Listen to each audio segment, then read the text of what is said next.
तो मैंने फिर क्या किया कि मैंने कहा यार एक बार डिटॉक्स मंगा ही लेते हैं। तो मैंने मैंने ना पहले मम्मी को पिलाई, क्योंकि वो चल भी नहीं पा रहे थे। तो मम्मी ने ना एक ही महीने पी, और फिर मम्मी ने छोड़ दी। ठीक हम्म, है, एक महीने पी के छोड़ दिया। फिर क्या हुआ, मम्मी ने मेरे को बोला 10 दिन के बाद हम्म, कि बेटा तू ऐसा कर, इसे दोबारा मंगा। मैं, अम्मा अच्छा। क्यों? हाँ, आपको क्या दिखा ऐसा? कहते मेरे जो कान की जो नसें हैं ना, हाँ, इनमें बड़ा भयंकर पेन होता था, जो कि मैंने आप लोगों को कभी कहा ही नहीं। हाँ, हाँ, और मेरे को सांस उखड़ती थी बहुत ज्यादा, जो कि मैंने आपके डैडी को कभी कहा ही नहीं, उनकी सिचुएशन देख करके। और मैं बहुत होपलेस हो जाती थी जब मेरी ये कान की जो नसें हैं ना, जब ये दर्द करती थी, तो ऐसा भयंकर पेन होता था कि पूछो नहीं। तो मैंने कहा आपको क्या लगा कि इसमें मेरे को बहुत रिलीफ आया, तो मतलब ये काम करती है।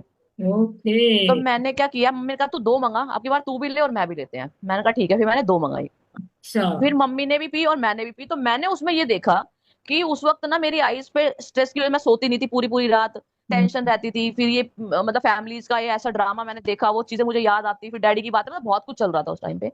तो उससे क्या हुआ कि वो जो ब्रेन पे जो प्रेशर आ रहा था ना, वो इससे ना डाउन चला जाता था।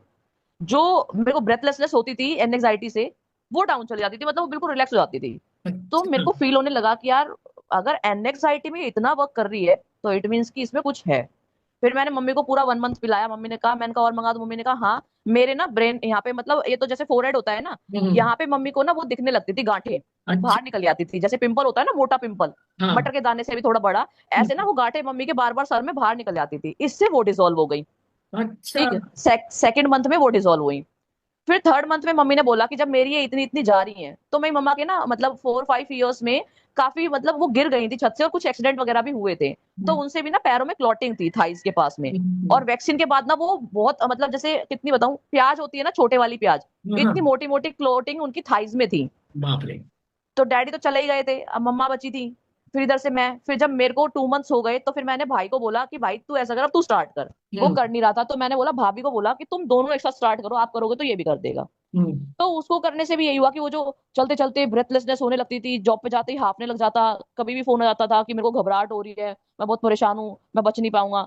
वो कंडीशन में थर्ड मंथ में, मतलब 3 मंथ्स में वो रिलैक्स दिखा। क्या बात फिर है। जब मम्मी को भी 3 मंथ्स पूरे हो गए, तो थाइस की जो क्लॉटिंग थी, वो जो प्याज होती है, मतलब एक हाँ, बहुत मोटी होती है, उसका जो मीडियम साइज होता है, हाँ, वो डिसॉल्व होने लगी और वो छोटी होने लगी गांठें। क्या बात है। फिर फिर मम्मी ने देखा कि ये सिर्फ थाइज में ही नहीं है, ये मेरे यहाँ पे थाइज के नीचे भी है, दूसरी साइड भी है, स्टमक में भी है, हैंड्स में भी है। मतलब वो उभर के दिखी कि हम्म, अरे ये तो सारे में ही क्लोटिंग है।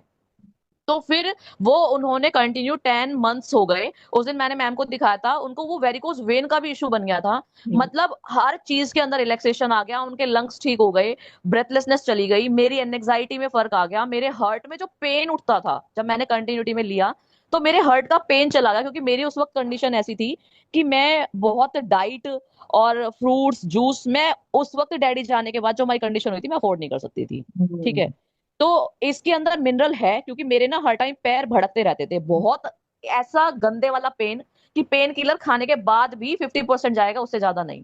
लेकिन जैसे ही मैंने डिटॉक्स किट पिया, मेरे पूरे दिन मेरे पैरों में ही दर्द नहीं होता था। क्या बात। मैं सोने ढंग से लग गई, मम्मी भी ढंग से सोने लग गई, भाई भी ढंग से सोने लग गए। मतलब हमारी एनजाइटी, हमारी क्लोटिंग, हमारे हार्ट में जो पेन रहता था वो, हमारे ब्रेन के अंदर जो पेन रहता था, यानी ब्रेन हैमरेज वाला जो पेन होता था वो, प्लस जो हर टाइम ओवर थिंकिंग चलती रहती थी वो, प्लस जो पूरी बॉडी के अंदर क्लोटिंग आ रखी थी और जो बाहर भी फोरहेड पे दिखने लगी थी वो, इवन जो साइड की कानों की जो नसें होती है, उनमें ना एक वाकई में एक भयंकर वाला पेन उठता है वो। एंड राइट नाउ अभी तो मैं देख ही रही हूँ कि ग्लूकोमा की आइज का जो प्रेशर होता है वो।